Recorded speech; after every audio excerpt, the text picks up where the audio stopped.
El tema que estará bajo análisis esta mañana, que lleva el nombre referencial de consumidor, se referirá específicamente al proyecto de ley del Servicio Nacional del Consumidor en actual discusión parlamentaria. Como se sabe, es una iniciativa del Ejecutivo que busca proteger en mayor medida los derechos del consumidor y que actualmente se encuentra en la Comisión de Constitución de la Cámara de Diputados. A este respecto, es importante destacar que para el empresariado nacional en general y para el comercio en particular, la protección de los derechos del consumidor es un objetivo legítimo, pertinente y necesario, lo que ha quedado claro con la plena disposición a participar en la discusión y mejoramiento del nuevo texto legal que los entes gremiales han demostrado. Sin embargo, en reiteradas oportunidades hemos expresado nuestra opinión respecto de aspectos del proyecto que a nuestro juicio rebasan las atribuciones que debiera tener un organismo de este tipo. Esas facultades excesivas tienen que ver, por ejemplo, con las competencias que tendrá ese organismo en materia de fiscalización, normativa e interpretativa, además de imponer multas y ordenar compensaciones a las empresas. A este respecto, insisto en la decisión de nuestra Cámara Nacional de seguir participando en este debate y valoro positivamente la realización de encuentros como este, que nos entregan elementos y herramientas para seguir trabajando tras el objetivo de lograr que la legislación que se promulgue finalmente cumpla con requisitos básicos de objetividad y equidad. Señores y señoras presentes, el interés que ustedes han demostrado por los distintos temas tratados hasta ahora en este ciclo de charlas temáticas nos permite reiterar la importancia que tiene para nuestra Cámara Nacional la permanente relación con sus socios. Actividades como esta consolidan el compromiso profundo de la institución con su base gremial al crear espacios de diálogo y discusión sobre los temas que preocupan a las empresas y contribuyen a su desarrollo, cualquiera sea su tamaño, rubro o ubicación geográfica. En este caso particular, el tema de la nueva ley del SERNAC reviste gran actualidad e importancia por los efectos que su futura aplicación tendrá en nuestra actividad. Convencido de que esta jornada será de gran utilidad para todos nosotros y contribuirá a una mejor comprensión del tema en cuestión, les reitero la más cordial bienvenida y les invito desde ya a acompañarnos en el próximo encuentro, el último de este ciclo y que se referirá a la internacionalización y globalización de la empresa. Muchas gracias. La idea es presentarles a ustedes el proyecto de reforma de la Ley 19.496 en sus elementos fundamentales. Esta reforma tiene un núcleo central y que está expresado en el mensaje presidencial del Ejecutivo en esta reforma y que señala expresamente que el núcleo de esta consiste en procurar una protección de los derechos del consumidor más moderna, ágil y eficiente. Entonces, en lo que nos adentraremos es ver si es que esta reforma es efectivamente ágil y eficiente. Pero como aprecian, se comprueba de alguna manera lo que dije al comenzar, esta ley en principio no pretende modificar las normas sustantivas de derecho de contratos aplicables a las relaciones de consumo.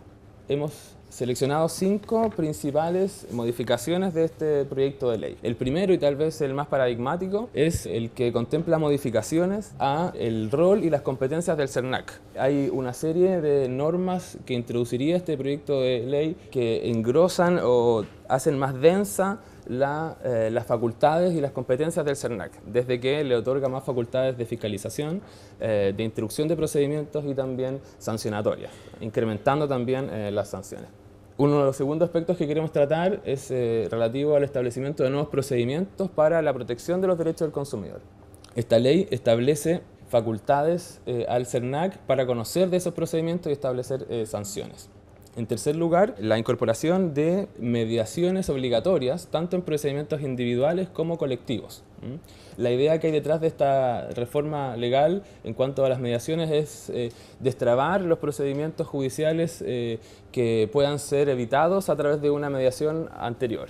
En cuarto lugar, comentarles que este proyecto de ley también contempla ciertas modificaciones a las asociaciones gremiales, estableciendo ciertas facultades que hoy no tienen y que están dadas básicamente por la posibilidad de hacer actividades lucrativas con el objeto de poder aumentar sus posibilidades de defensa a los consumidores. Y finalmente una cuestión de derecho sustantivo que tiene que ver con incorporar dentro de las posibilidades de indemnización el daño moral en las acciones colectivas. Hoy día las acciones colectivas de los consumidores no admiten la posibilidad de indemnizar el daño moral y el proyecto de ley, la idea es que lo contemple.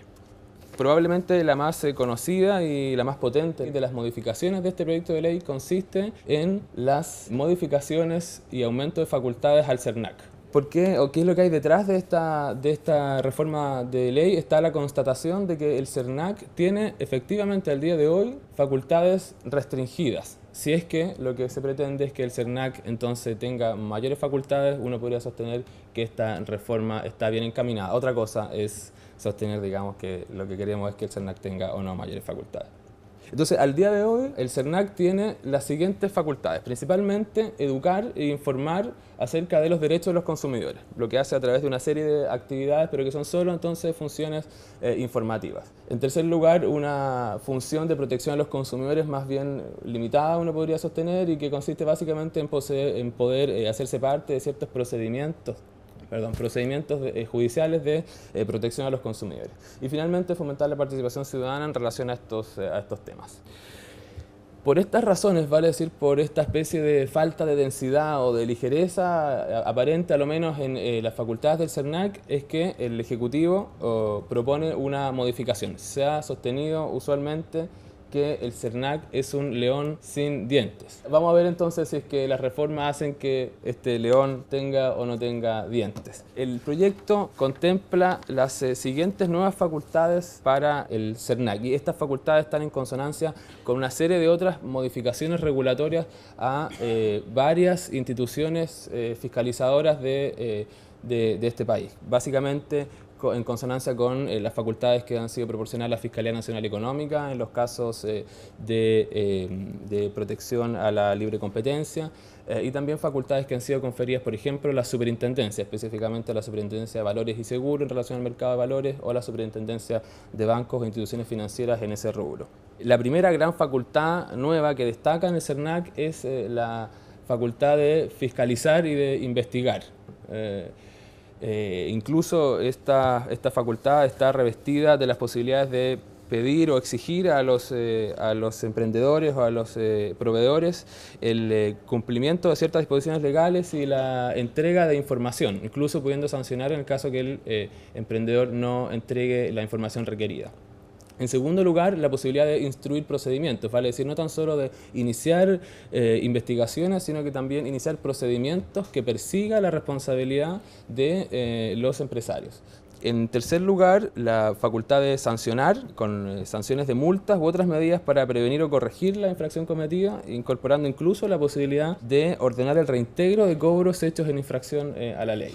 También se entrega la posibilidad de promover acuerdos extrajudiciales. De hecho, se obliga a promover conciliaciones tanto en procedimientos individuales como en procedimientos colectivos. Pero además se entregan dos facultades que son extraordinarias y que son básicamente las siguientes: interpretar la ley, que es una facultad que se ha concedido o que tiene hoy día como característica fundamental el Servicio de Impuestos Internos, que interpreta normas tributarias. La idea es que el CERNAC entonces interprete aquellas normas dictadas por el legislador y que representen algún desafío interpretativo. Esta es una facultad bastante importante en el nuevo CERNAC. Y también dictar instrucciones, esto es, en normas de carácter reglamentario que serían vinculantes para los empresarios. Pero hay otros aspectos que también son relevantes y que la reforma de ley contempla como modificaciones a la regulación del consumidor. En primer lugar, la existencia de murallas chinas. Esto no es una modificación que estaba incorporada inicialmente en la reforma, sino que fue incorporada a partir de críticas que se le hacían y que el vicepresidente anticipó, y que tiene que ver con este cúmulo de facultades al CERNAC, tanto para investigar como para iniciar procedimientos y también sancionar. Pareciera ser entonces que la idea original del proyecto de ley contemplaba una especie de monstruo que podía entonces investigar y sancionar sin diferencia.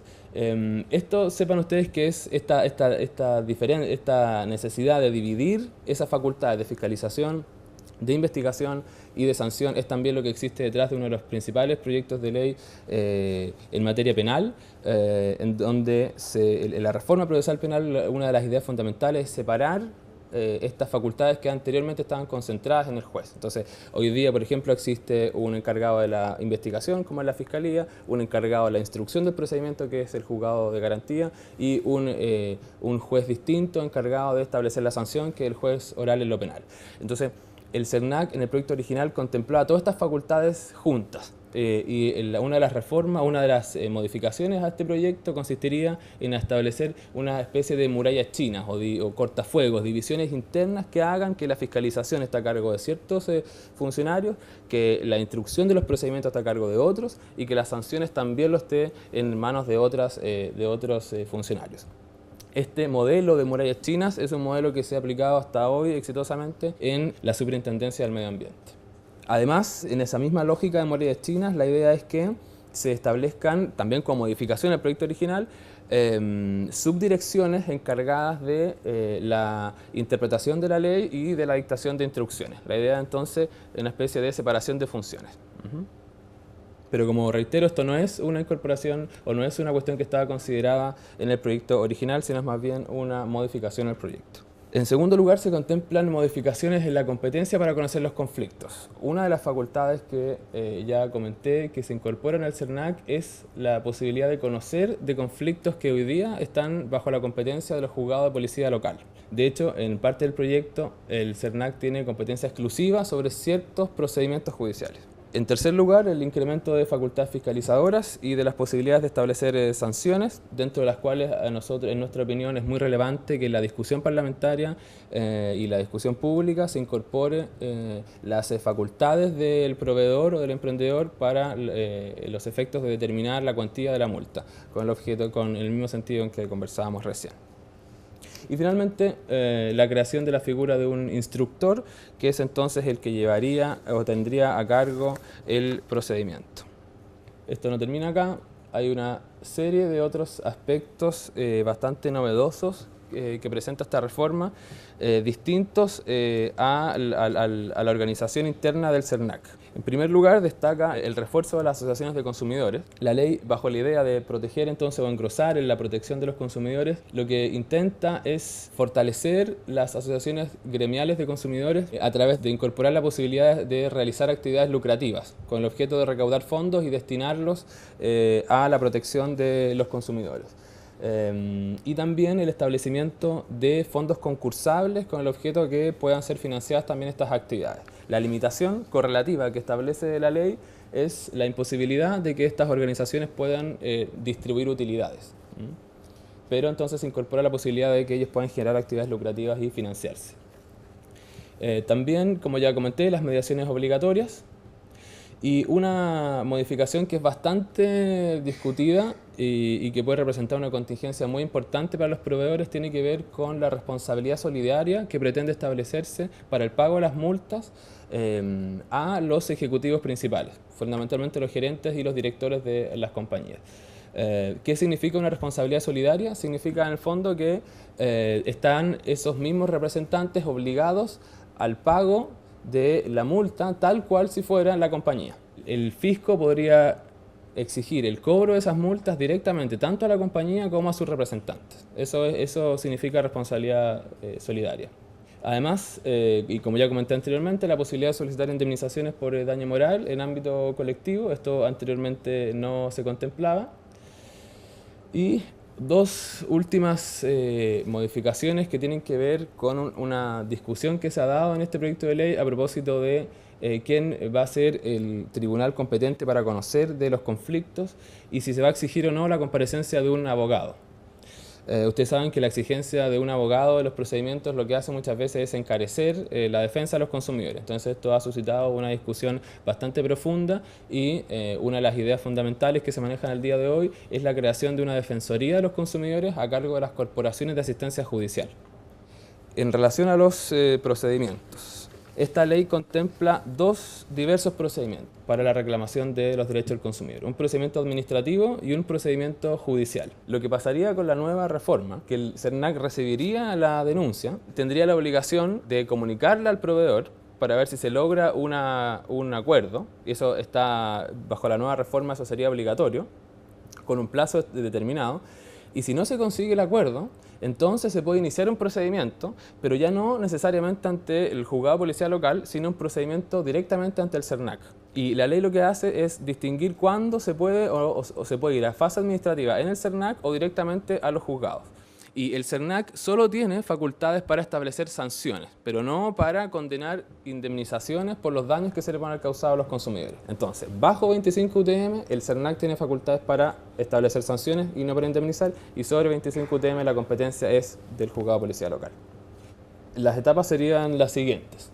Este procedimiento administrativo sería el procedimiento ante el CERNAC. Hay dos posibilidades de que se inicien estos procedimientos, tanto de oficio por el CERNAC, sea por ejemplo porque inició una fiscalización, una investigación y determinó que en su opinión en principio habría una infracción, o por una denuncia de un consumidor. Esto se notifica citando a una audiencia dentro del 10º día para, en el fondo, realizar una segunda etapa obligatoria de conciliación. Y si esa conciliación fracasa, entonces se inicia un procedimiento administrativo sancionatorio. Entonces, si es que no hay conciliación, se iniciaría el procedimiento sancionatorio que buscaría establecer entonces la multa ante la infracción del proveedor. Y este procedimiento consistiría básicamente en lo siguiente: se dicta una primera resolución, el competente para conocer este procedimiento es el director regional del CERNAC, estableciendo un plazo de 15 días para formular descargos, para hacer entonces la defensa. El proveedor presenta sus descargos, establecer los medios de prueba de lo que se va a valer, y el CERNAC entonces establece un periodo de prueba de entre 5 y 15 días, ordenando la práctica de diligencias de prueba. Finalmente el instructor emite un dictamen que sugiere entonces una resolución al director regional del CERNAC. Un procedimiento muy concentrado y que se caracteriza básicamente porque quien lo instruye es un nuevo funcionario denominado instructor, que es quien entonces será una especie de actuario que llevará adelante el procedimiento y va a sugerir al director regional el establecimiento de una sanción determinada, sea una sanción de multa, una sanción de restitución de los montos cobrados en exceso u otra sanción. Las posibilidades de establecer multa por parte del CERNAC serían las siguientes: establecer multas, ordenar el reintegro de cobros improcedentes, disponer la devolución de cantidades pagadas en exceso con reajustes de intereses, la reparación de ciertos bienes o también el establecimiento de medidas preventivas o correctivas generales. También entonces se regula un procedimiento judicial distinto. En primer lugar, la presentación de una demanda que se notifica citando una audiencia al 10º día. 5 días antes de esa audiencia se debe presentar la contestación de la demanda. Luego se genera entonces el día 10º esta audiencia, que es una audiencia concentrada en donde se va a conocer toda la prueba de las partes. Se va a observar la prueba dentro de esa misma audiencia y luego se fijará un plazo de 15 días para que se dicte la sentencia. Entonces, si es bajo 25 UTM, este procedimiento se tramitará en única instancia, esto es que la resolución no va a ser susceptible de un recurso de apelación. Es importante constatar que el 90% de los casos del derecho al consumidor son casos que están por debajo de las 25 UTM. Entonces es muy probable que el CERNAC concentre la mayor cantidad de procedimientos. En esta segunda sección del seminario queríamos dedicar una parte a referirnos a las nuevas exigencias que aparecen en el proyecto de ley. Estas se dan en el contexto, obviamente, de las nuevas atribuciones que tiene el CERNAC o que se pretende que tenga el CERNAC. En general, dentro de esta nueva exigencia habían 3 que aparecen como las principales. La primera es una obligación de entregar información, que esto se da tanto dentro de los procedimientos sancionatorios y como también en general. Esto porque el CERNAC expresamente tiene la facultad de fiscalizar, que ya mencionaba Esteban, y también aparece la posibilidad de requerir información específica a los proveedores. Una segunda obligación es la de responder a la propuesta de acuerdo conciliatorio. La marcamos acá porque hoy día no es obligación responder eso.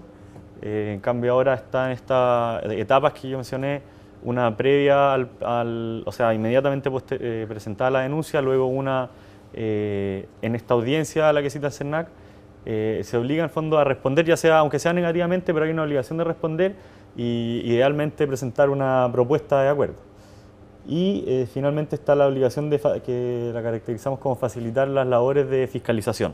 Dentro de esto hay una cuestión bien importante que ha sido bien discutida, que es la de permitir el ingreso a los recintos donde está el establecimiento comercial, puede ser la tienda o también donde se fabrican los bienes que están ofreciendo. Dentro de las medidas entonces de investigación o de fiscalización que tiene el CERNAC, hay 3 puntos que se destacan, son los requerimientos y entrega de información, el ingreso a los recintos y la posibilidad de citar a declarar, que también esta última es una cuestión nueva en relación con lo que existe en la ley actualmente. No se contempla esta posibilidad. En cuanto a la entrega de información, hay que hacer una comparación, ¿cierto?, entre lo que pasaba antes. El CERNAC puede pedir cierta información, pero es muy acotada porque se refiere solo a información básica comercial, toda la información que tiene que ver, que por normativa tiene que exhibirle al consumidor, y además esto hay varias normas, pero se completa con la exigencia de que esta sea información relacionada con la decisión de consumo que va a tomar el consumidor. No puede ser cualquier información la que actualmente el CERNAC puede requerir. Por ejemplo, se parte de los procesos productivos, por ejemplo, hoy no lo podrían solicitar. Además de eso hay una limitación temporal para lo que puede hacer el CERNAC hoy, que es que no puede pedir información que sea más antigua que un año. O sea, pasado este plazo ya el proveedor podría derechamente negarse por una cuestión estratégica, o quizá de información de la cual no dispone y no agarraría ningún problema si es que es más antiguo. Bueno, y ahí está el último punto, es que tiene que ser información relevante para el consumidor o que consideraría en las decisiones de consumo. En el proyecto si bien hoy hay una sanción, esta sanción va a aumentar, va a pasar de 400 a 1000 UTM por la negativa. Y siempre hoy en día la revisa el juzgado de policía local, y la aplicación de esta multa, o sea, la constatación de la infracción de entrega de información, y en el proyecto esto se trasladaría a la competencia a la Corte de Apelaciones. Se amplía también la posibilidad de pedir información de cualquier tipo, no solo información básica comercial o que afectaría directamente al consumidor, sino que puede tener que ver con otros aspectos de la empresa. En cuanto al segundo aspecto que estamos destacando, que era la posibilidad de ingresar al recinto, esto ha sido uno de los temas más polémicos del proyecto de ley. En primer lugar, el proyecto fue ingresado el 2 de junio de este año. Se le realizaron indicaciones en el mes de septiembre y se modificaron otra vez estas indicaciones en octubre. Esto demuestra un poco tal vez la premura con que se trabajó y se ingresó, porque incluso en las segundas indicaciones, son todas del Ejecutivo, se modificaron y se dejaron sin efecto algunas de las primeras indicaciones. O sea, ingresaron un proyecto, le hicieron observaciones, la misma parte, digamos, que los había ingresado, y luego se desdijeron de algunos de estos incluso de estas indicaciones, ni siquiera solamente de lo primero. Y parte de eso fue que el CERNAC originalmente podía pedirle directamente a un funcionario policial, telefónicamente, la autorización, o ni siquiera la autorización, sino a que lo acompañara para ingresar al recinto, al establecimiento que quisiera fiscalizar.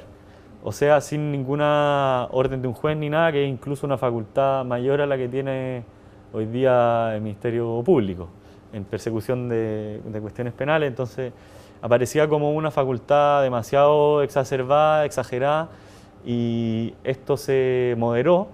En cuanto al ingreso a los recintos, se exige ahora obligatoriamente que haya una autorización judicial, puede ser incluso por teléfono, pero al menos ya está la exigencia.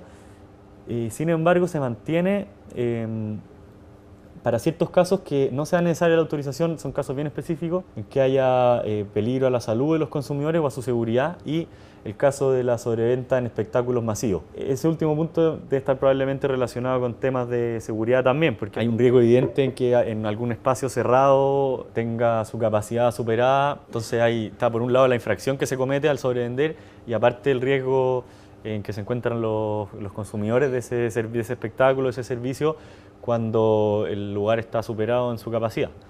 Es un riesgo latente, digamos, para todas las personas que están dentro de ese lugar. Un tercer punto que resulta novedoso era la posibilidad de citar a declarar a ciertas personas dentro de la organización empresarial o de los proveedores en general. Esta posibilidad es bastante amplia, ¿cierto? Ahí abajo está la cita de lo que dice el proyecto actualmente: es citar a declarar a los representantes legales, administradores, asesores y dependientes de las entidades sometidas a su fiscalización, así como a toda persona que haya tenido participación o conocimiento respecto de algún hecho que estime necesario para resolver un procedimiento sancionatorio. Se puede ver entonces que es súper amplio, se incluyen los asesores, que podrían ser incluso los abogados, que muchas veces tienen obviamente razones obvias para tener conocimiento de ciertas materias y que a veces están amparados por el secreto profesional, relaciones de confianza con los clientes, que sería complicado solicitar declaración en ciertos casos. Pero se amplía mucho entonces la posibilidad. Pueden ser no solo representantes legales, sino que cualquier trabajador, cualquier empleado de la empresa que haya tenido conocimiento o participación de los hechos que se estén fiscalizando. Hay entonces en este contexto dos normas que son fundamentales, que son las que están en negrita. Aparte de la que ya citamos, estas normas ya se refieren más a cuál es el alcance de la actividad que puede desarrollar el SERNAC en los procedimientos cuando esté desarrollando una fiscalización o solicite alguna información al proveedor. Vamos a leerla. Dice que durante los procedimientos los proveedores y sus representantes deberán otorgar las facilidades para que estos se lleven a efecto y no podrán negarse a proporcionar la información requerida. Se establece expresamente que no hay la posibilidad de negarse, sino que hay una obligación para los proveedores de colaborar y proporcionar la información. Y además el SERNAC tiene la posibilidad de solicitar cualquier documento, libro o antecedente que sea necesario para fines de fiscalización. Y acá están subrayados, ¿cierto?, el límite, o el único gran límite que tiene esta facultad, que es no alterar el desenvolvimiento normal de las actividades del afectado, que sería la empresa o el proveedor.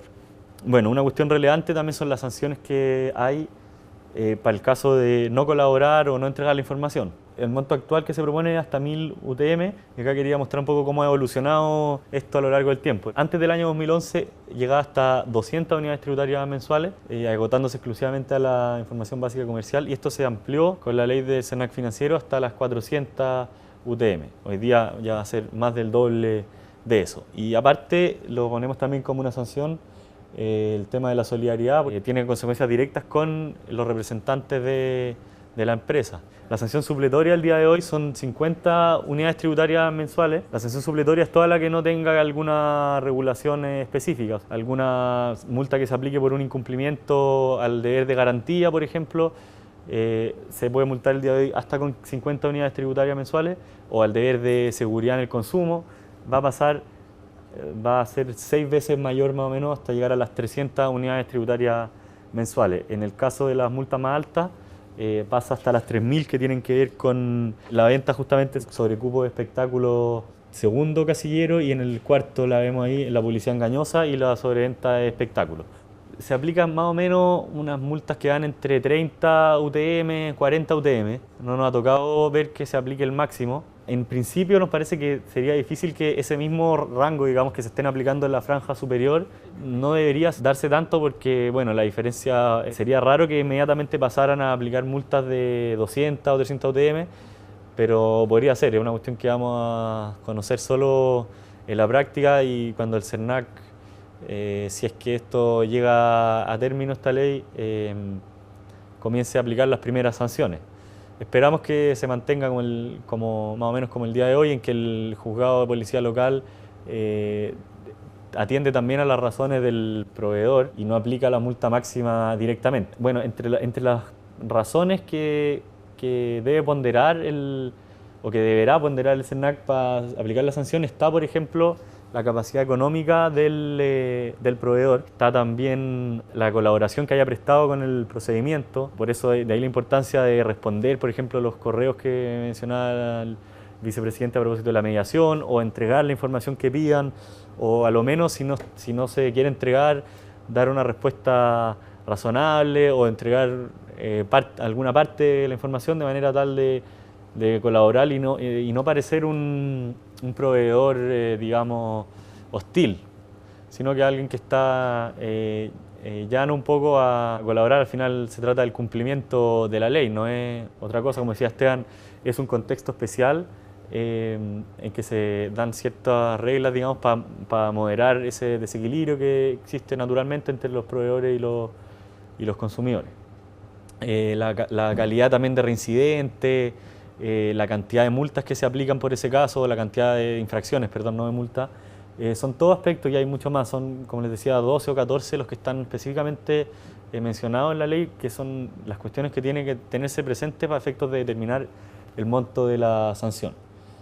Bueno, aquí pueden ver todo el resto del catálogo, ¿cierto? No entregar información, como les decíamos, era hasta 1000. No cumplir con la mediación pasa a ser hasta 1500 UTM y así.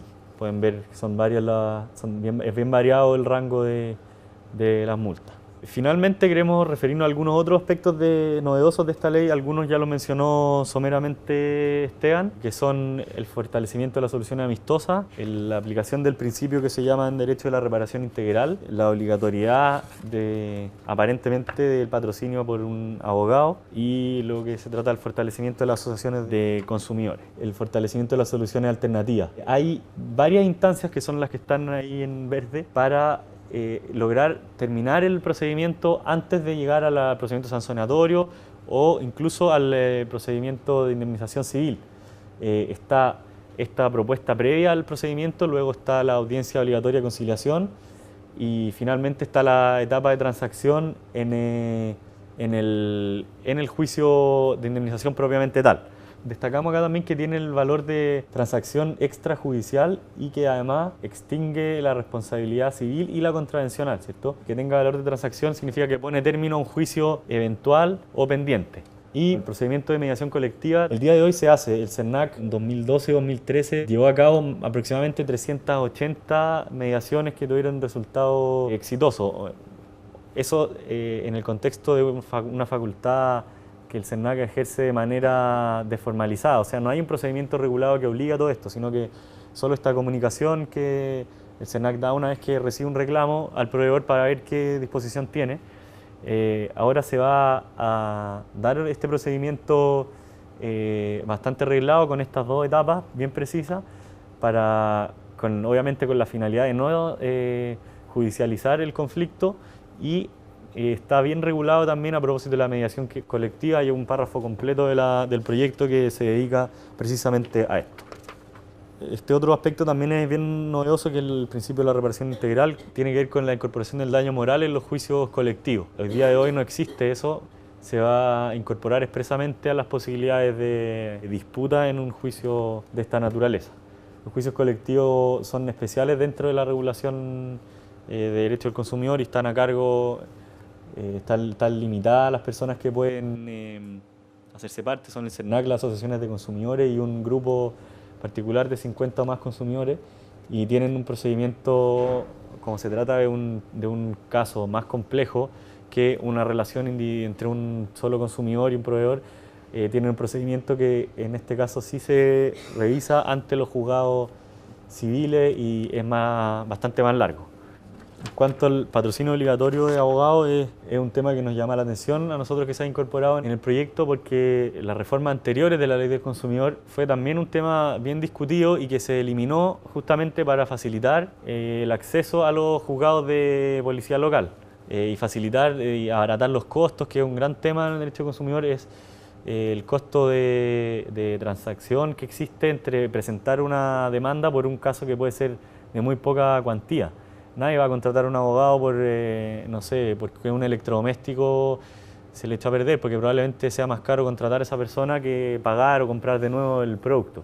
Entonces esta exigencia se eliminó para permitir un mayor acceso de los consumidores a la justicia y facilitar el acceso a no poner tantas trabas, pero ahora se propuso devolverlo. Entonces añadir esto puede ser un desincentivo más para efectos de la cantidad de procedimientos que se generen. Por eso ahí está marcado en negrita, ¿cierto?, que se opone al espíritu original, que era facilitar el acceso y, como veíamos en la primera o la segunda diapositiva, permitir procedimientos más ágiles y más eficaces en la medida que se judicialicen y se requiera la intervención de abogados. Probablemente esa eficiencia va a ser un poco más difícil de alcanzar, al menos desde el punto de vista estrictamente económico. Hay hartas dudas ahí porque se ha propuesto esta creación de una defensoría de los consumidores, pero no se sabe si es que se va a exigir tener cierta renta para acceder a ese beneficio.